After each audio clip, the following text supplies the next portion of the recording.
Assalamu alaikum wa rahmatullahi ta'ala wa barakatuh. Directly indicating the most important age which has been demonstrated by the whole world throughout the history, throughout the research and all of those, which has indicated as the golden age of Islam. That period was really the moment where the contributions, where the inventions regarding such kinds of Islamic domain of knowledge has developed all over the world, especially in Europe, in Spain, and all other nations. Dear brothers and fellows, the topic that I'm going to discuss here is the importance of education in Islamic civilization. Dear brothers, focus my colleagues. Looking back at the history of Islam, at the time of revelation of Quran, which is a holy book of Almighty, which is the words of Almighty God Allah, He has directly indicated to Prophet ﷺ, read.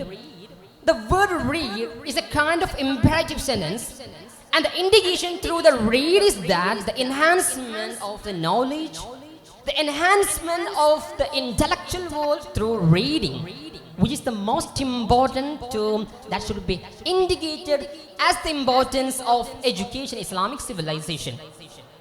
The words of Prophet ﷺ is enough to indicate that how Prophet ﷺ, the community under the religion, has given power for Islam, as indicated by Prophet ﷺ, that it's obligatory act upon each and every person in this world to study and to acquire knowledge without any difference or disparity between the men and women.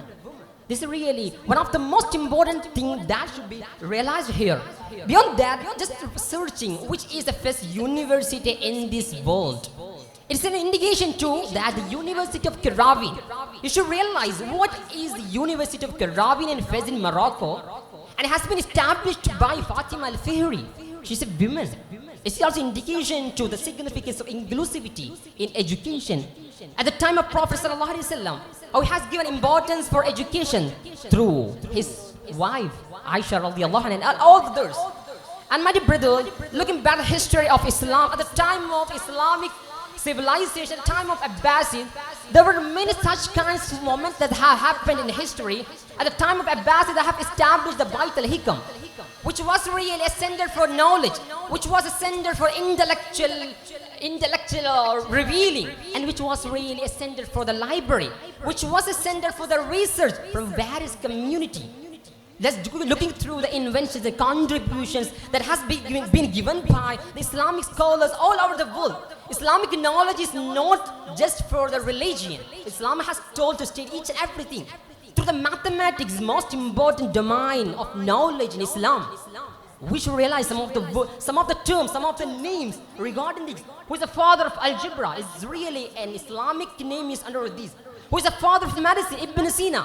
And his greatest book, The Canon of Medicine, is being read by much of the Islamic scholars, not of the Islamic scholars.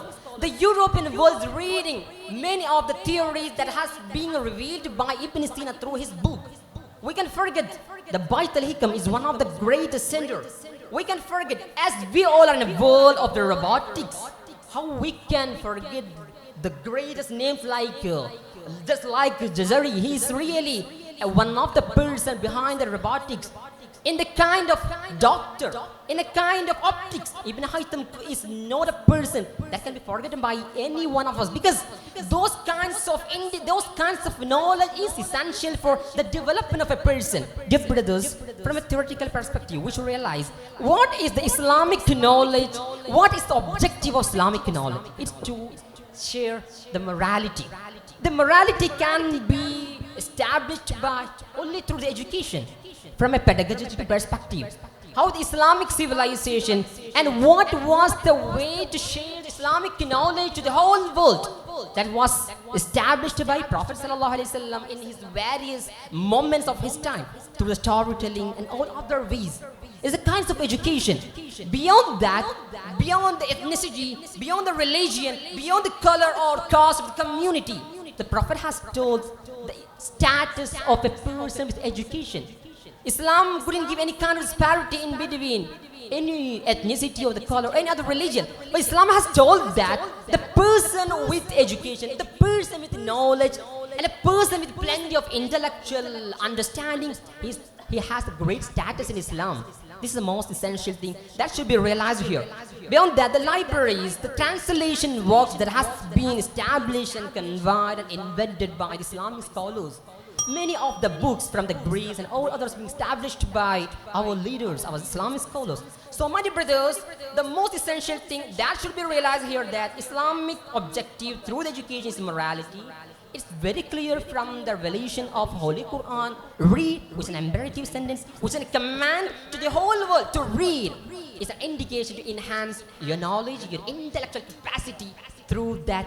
And Islamic scholars, such kinds of inventions and contributions should be shared by all over the world. That's all. I don't want to exaggerate my words. Words are numerous, but time is more precious.